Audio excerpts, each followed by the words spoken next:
Cold war के बाद दुनिया कभी भी तीसरे विश्व युद्ध के इतना क्लोज नहीं आई है जितना आज आ गई है। रशिया यूक्रेन क्राइसिस और ज्यादा डीप होता नजर आ रहा है और अभी रशिया ने यूक्रेन के ऊपर एक हाइपरसोनिक बैलिस्टिक मिसाइल से अटैक किया है। और इतना ही नहीं बल्कि रशिया के राष्ट्रपति व्लादिमीर पुतिन ने रिसेंटली रशिया की न्यूक्लियर डॉक्ट्रिन को भी चेंज कर दिया है, जिसके बाद रशिया के द्वारा दूसरी कंट्री के ऊपर न्यूक्लियर अटैक करना और ज्यादा आसान हो गया है। तो दोस्तों, इस वीडियो में हम लोग बहुत कुछ सीखने वाले हैं। न्यूक्लियर डॉक्ट्रिन क्या होता है, रशिया की न्यूक्लियर डॉक्ट्रिन के बारे में बात करेंगे, रशिया ने रिसेंटली अपनी न्यूक्लियर डॉक्ट्रिन को अपडेट क्यों किया है, उसके बाद हम लोग इंडिया की न्यूक्लियर डॉक्ट्रिन के बारे में बात करेंगे, उसकी पूरी हिस्ट्री के बारे में बात करेंगे, इंडिया की जो न्यूक्लियर डॉक्ट्रिन है उसके क्या क्या एडवांटेजेस हैं, इंडिया की न्यूक्लियर डॉक्ट्रिन के कौन कौन से चैलेंजेस हैं, क्या हमें अपनी न्यूक्लियर डॉक्ट्रिन को चेंज करना चाहिए। इन सारे मुद्दों पे, इस टॉपिक पे हम लोग आज इस वीडियो में बात करने वाले हैं। अगर आपको बहुत अच्छी और डिटेल अंडरस्टैंडिंग चाहिए तो इस वीडियो को आखिर तक जरूर देखें। तो न्यूक्लियर डॉक्ट्रिन क्या होती है, सबसे पहले यह समझ लेते हैं।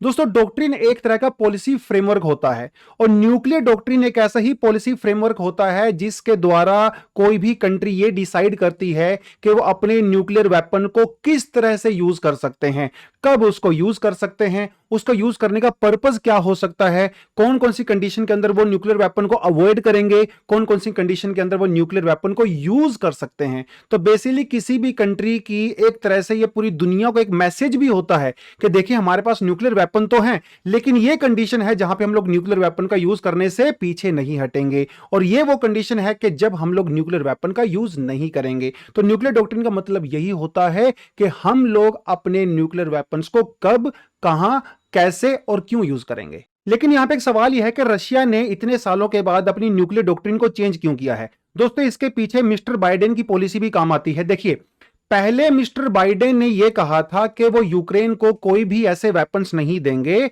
जो कि रशिया के अंदर डीप जाके स्ट्राइक कर सकते हैं।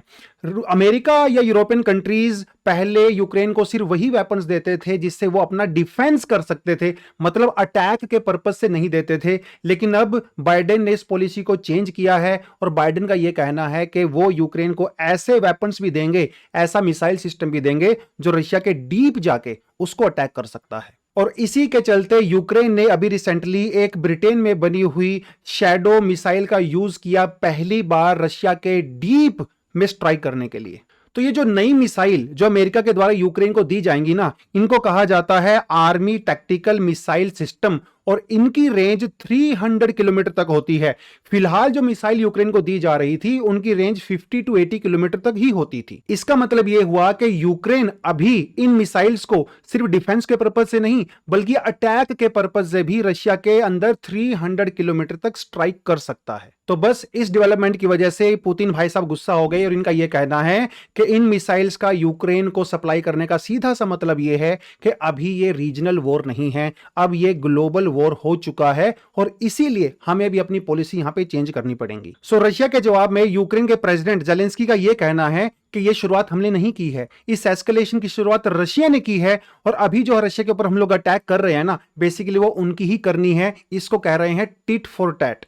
वहीं यूक्रेन का यह कहना है कि रशिया के पास कोई भी मोरल ग्राउंड नहीं है क्योंकि बहुत सारे नॉर्थ कोरिया के ट्रूप भी इस समय रशिया यूक्रेन वॉर के अंदर एंगेज्ड हैं रशिया वाली साइड से। तो रशिया की न्यूक्लियर डॉक्ट्रिन के अंदर फिलहाल कौन कौन से चेंजेस किए गए हैं वो आपको मैं थोड़ा सा बता देता हूं। देखिए, रशिया ने यह कहा है कि जो कन्वेंशनल वॉर है, यानी कि जो यूक्रेन के साथ इस समय चल रहा है, यहां पे भी वो न्यूक्लियर अटैक का यूज कर सकते हैं। पहले क्या होता था, रशिया का यह कहना था कि अगर कोई हमारे ऊपर न्यूक्लियर अटैक करेगा तो हम भी उसके ऊपर न्यूक्लियर अटैक कर सकते हैं। लेकिन अब रशिया का कहना है कि नॉर्मल वॉर के अंदर भी हम लोग न्यूक्लियर अटैक कर सकते हैं। पहली बात तो ये। दूसरी बात उन्होंने ये कहा है, अगर कोई कंट्री जो कि न्यूक्लियर वेपन कंट्री है, जैसे यहां पे अमेरिका है, अगर वो यूक्रेन को सपोर्ट करती है और रशिया की टेरिटरी के ऊपर अटैक करती है, उसकी सोवरेनिटी और उसकी टेरिटरियल इंटीग्रिटी को नुकसान पहुंचाती है, तो रशिया यूक्रेन के ऊपर न्यूक्लियर अटैक कर सकता है क्योंकि अमेरिका एक न्यूक्लियर कंट्री है जो यूक्रेन को सपोर्ट कर रही है। इस डॉक्ट्रिन के अंदर साफ साफ लिखा हुआ है, in response to use of the nuclear and the other type of weapons of the mass destruction against Russia or its allies as well as in the event of aggression against Russia and the Belarus with conventional weapons that threaten their sovereignty और the territorial integrity. मतलब जो nuclear conventional warhead होते हैं, जैसे आपको intercontinental ballistic missile की बात कर सकते हो, हाइपरसोनिक मिसाइल की बात कर सकते हो, केमिकल वेपन्स की बात कर सकते हो, अगर इस तरह का कोई भी अटैक रशिया या उसके दोस्तों के ऊपर होता है, उसके अलाइज के ऊपर होता है, तो रशिया न्यूक्लियर अटैक कर सकता है। वहीं रशिया का यह भी कहना है अगर कोई न्यूक्लियर कंट्री यूक्रेन को सपोर्ट करती है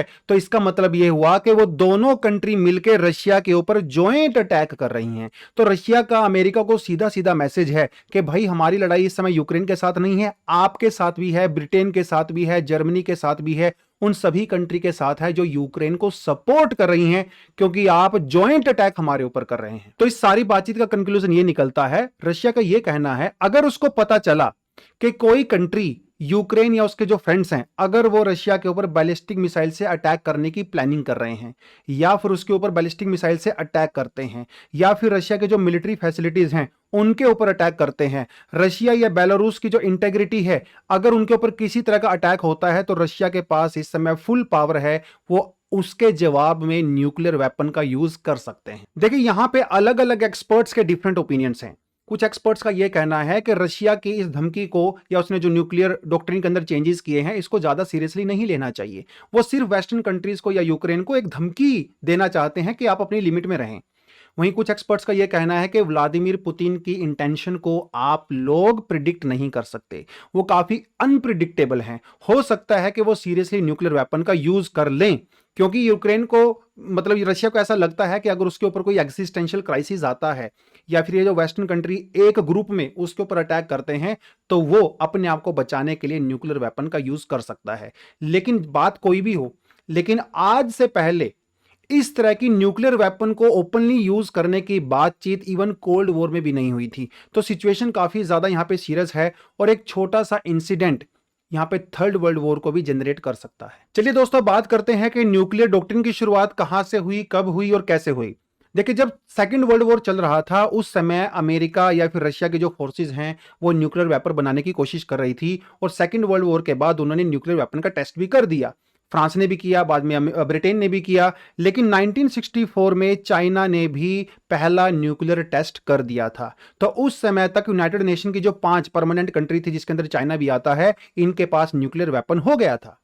उसके बाद इन 5 कंट्री को यह लगा कि जो न्यूक्लियर वेपन है ना किसी दूसरी कंट्री के पास नहीं जाना चाहिए, सिर्फ 5 कंट्री के पास रहना चाहिए जो कि यूनाइटेड नेशन की परमानेंट मेंबर भी हैं। तो 1968 के अंदर दोस्तों एक न्यूक्लियर नॉन प्रोलिफरेशन ट्रीटी वो बनाई गई। ये 1970 के अंदर एंटर हुई।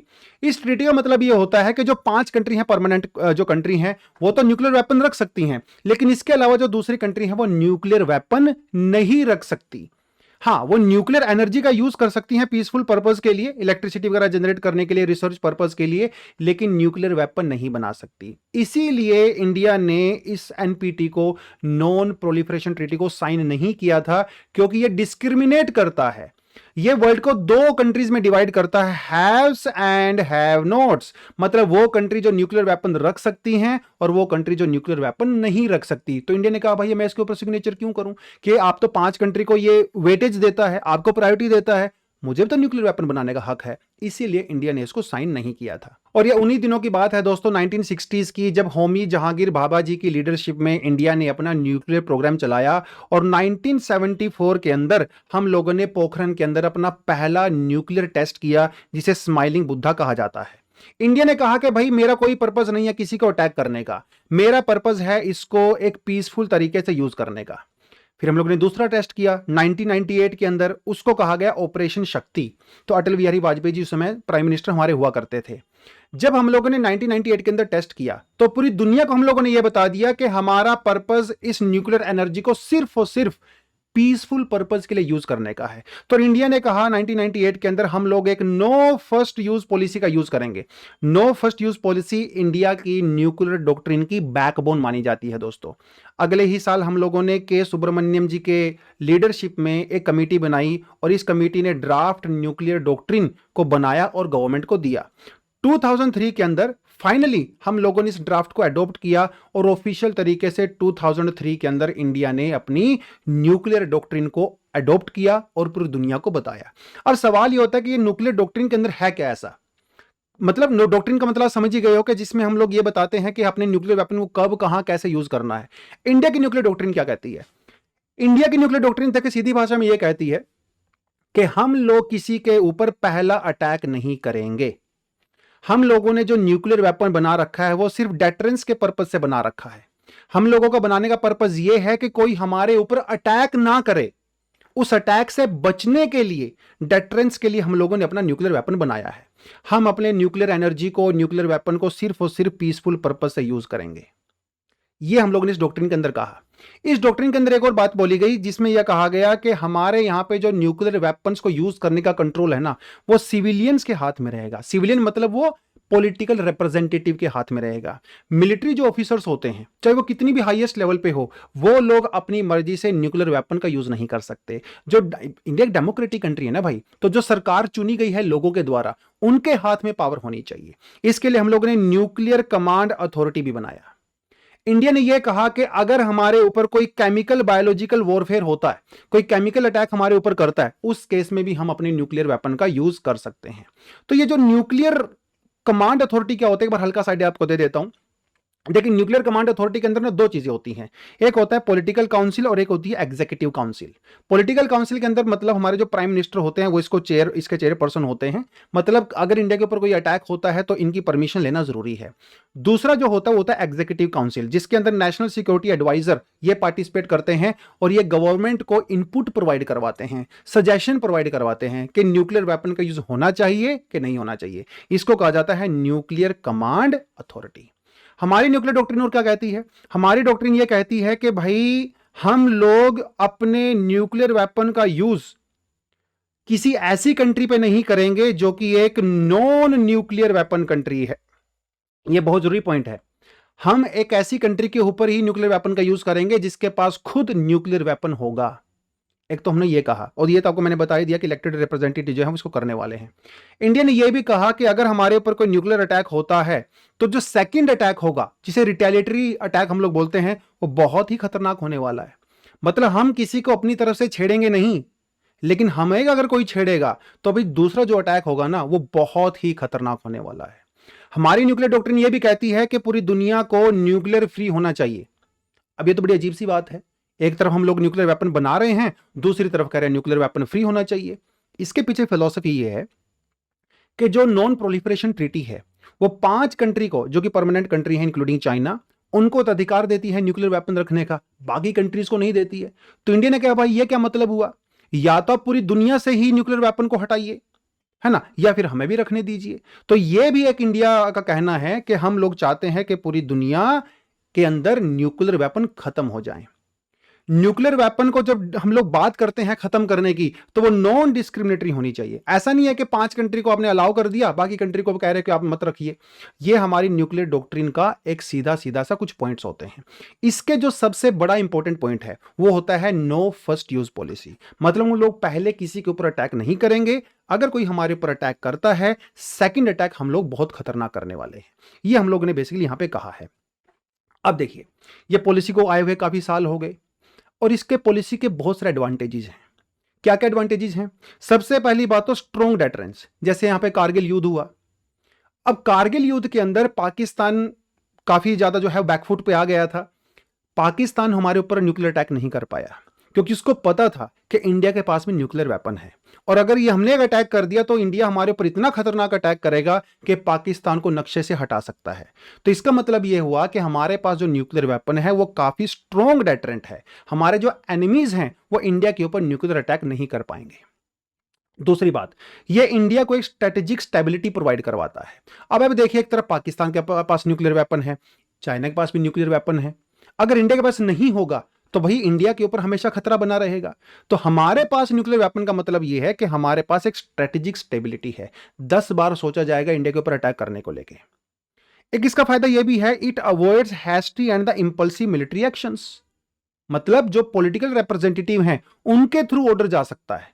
तो इंडिया के ऊपर कभी किसी तरह का कोई कन्वेंशनल अगर अटैक होता है तो आप न्यूक्लियर अटैक नहीं करोगे, क्योंकि आप उससे पहले 10 बार कंसल्ट करोगे। जो हमारे पास न्यूक्लियर कमांड अथॉरिटी है उससे कंसल्ट करना पड़ेगा।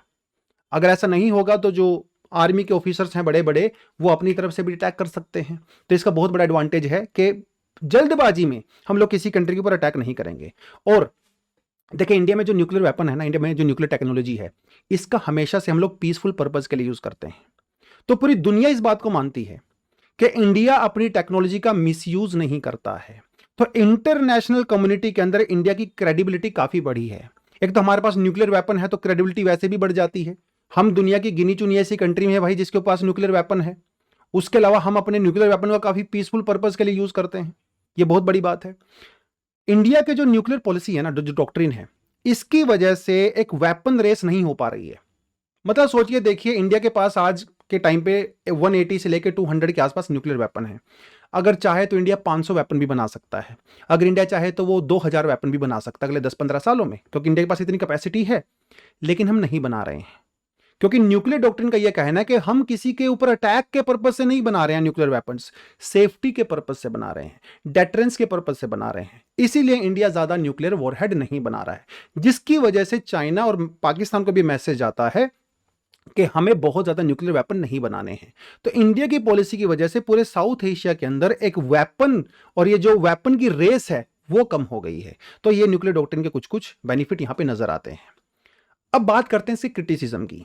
देखिए, 2003 के अंदर हम लोग न्यूक्लियर वेपन की जो डॉक्ट्रिन है वो लेके आए थे। काफी समय बीत गया है, वर्ल्ड के अंदर जो रियलिटीज हैं वो चेंज हो गई हैं, राइट। रशिया के साथ हमारा रिलेशन है वो भी चेंज हो गया है, चाइना के साथ इक्वेशन बदल गई है, जो ग्लोबल जो चीज़ें हो रही हैं, चाहे वो इजराइल में हो, यूक्रेन में हो, तो बहुत सारी सच्चाई यहाँ पे बदल गई है। तो कुछ एक्सपर्ट्स का ऐसा कहना है कि इंडिया की जो न्यूक्लियर डॉक्ट्रिन है ना, उसको चेंज करने का समय आ गया है। इंडिया की जो न्यूक्लियर डॉक्ट्रिन है वो फुल प्रूफ नहीं है, उसके अंदर कुछ कमियां हैं, कुछ चैलेंजेस हैं, तो उसके कुछ क्रिटिसिज्म भी हैं। कौन कौन से हो सकता है आपको मैं बताता चलता हूँ। देखिए, इंडिया के पास न्यूक्लियर वेपन आने का सीधा सीधा सा मतलब है कि पाकिस्तान और चाइना के साथ हमारे टेंशन है भाई, सीधी सी बात है। देखिए, इंडिया को न्यूक्लियर वेपन की जरूरत है। क्यों जरूरत है? क्योंकि चाइना के पास भी है, पाकिस्तान के पास भी है, तो जरूरत तो है हमें। लेकिन इनका यह कहना है कि इसकी वजह से पाकिस्तान और चाइना के बीच में जो टेंशन है वो भी बढ़ गई है, जो आर्म रेस है वो भी बढ़ गई है। पाकिस्तान काफी फास्ट फॉरवर्ड, इस समय दुनिया में सबसे ज्यादा जो न्यूक्लियर वेपन बना रहे हैं वो पाकिस्तान है, और वो इसीलिए बना रहा है क्योंकि उसके दिमाग में हमेशा इंडिया के न्यूक्लियर वेपन रहते हैं। इसकी एक बड़ी बात यह भी है, India's doctrine might limit India's ability to respond effectively to evolving the threat. मतलब इंडिया ने साफ साफ कहा है कि हम आपके ऊपर पहले अटैक नहीं करेंगे। लेकिन मान के चलिए कि हम लोग 99.999% ये कंफर्म है, ये श्योर हैं कि पाकिस्तान हमारे ऊपर न्यूक्लियर अटैक करने वाला है, तो क्या उस केस में भी हम लोग वेट करेंगे? इंडिया की न्यूक्लियर जो डॉक्ट्रिन है ये इस प्रोसेस को थोड़ा सा स्लो करती है। जब हमें पता है कि 100% भाई हमारे ऊपर अटैक होने वाला है, तो हम लोग पहले अटैक क्यों नहीं कर सकते? तो ये पॉलिसी का थोड़ा सा यहां पे ड्रॉबैक नजर आता है। अब जब हम लोग ये कह रहे हैं कि भैया हम लोग पहले अटैक नहीं करेंगे, मतलब हम लोग अपने ऊपर अटैक होने का वेट करेंगे, और अगर अपने ऊपर अटैक हो गया तो भाई हजारों लाखों लोग तो वैसे भी मरने वाले हैं, तो क्यों वेट करना? हम लोग उसको डिफेंस के लिए ही क्यों यूज करें, अटैक के लिए भी तो यूज कर सकते हैं। अब ये मान के चलिए, अगर मान लो पाकिस्तान या चाइना ने हमारे ऊपर न्यूक्लियर अटैक किया, तो बदला तो हमें, रिटेलिएशनरी एक्शन तो हमें लेना ही पड़ेगा। और न्यूक्लियर वेपन को जो बैलिस्टिक मिसाइल डिफेंस सिस्टम होता है, इसके द्वारा डिप्लॉय किया जाता है, और ये बैलिस्टिक मिसाइल जो डिफेंस सिस्टम है बहुत ही एक्सपेंसिव होता है, बिलियंस ऑफ डॉलर का खर्चा होता है इसके अंदर। तो अगर हम लोग, जो हमारी पॉलिसी है, इसके द्वारा अगर हम लोग अपने डिसीजन को स्लो डाउन करेंगे तो इंडिया को काफी ज्यादा नुकसान होने वाला है। तो ये हमारी है न्यूक्लियर डॉक्ट्रिन, जो कि हम लोग 2003 के अंदर जो है यहां पे लेके आए थे। देखिए दोस्तों, वैसे तो चाइना के अंदर भी जो पॉलिसी है ना, न्यूक्लियर डॉक्ट्रिन है, वो भी नो फर्स्ट यूज पॉलिसी की है। लेकिन पाकिस्तान की जो न्यूक्लियर डॉक्ट्रिन है वो काफी ज्यादा कंफ्यूजिंग है। पाकिस्तान ने रिसेंटली ये कहा है कि वो न्यूक्लियर टैक्टिकल जो है वो वॉरहेड बना रहा है। टैक्टिकल वॉरहेड का मतलब ये होता है कि छोटे न्यूक्लियर वेपन्स होते हैं। कुछ एक्सपर्ट्स का ये भी कहना है कि पाकिस्तान, इंडिया और पाकिस्तान के बॉर्डर के ऊपर कुछ माइंस भी बना सकता है, जहां पे न्यूक्लियर टैक्टिकल हेड को वो बेहतरीन डिप्लॉय कर सकते हैं। पाकिस्तान के अंदर कुछ एक्सपर्ट्स का ये भी कहना है कि अगर इंडिया के साथ उनका युद्ध होता है और इंडियन आर्मी अगर पाकिस्तान के अंदर घुस जाती है, उस समय पाकिस्तान की टेरिटरी के अंदर न्यूक्लियर वेपन्स का यूज कर सकते हैं। तो पाकिस्तान के अंदर न्यूक्लियर वेपन्स को लेके जो उनकी पॉलिसी है, जो डॉक्ट्रिन है, वो काफी क्लियर नहीं है।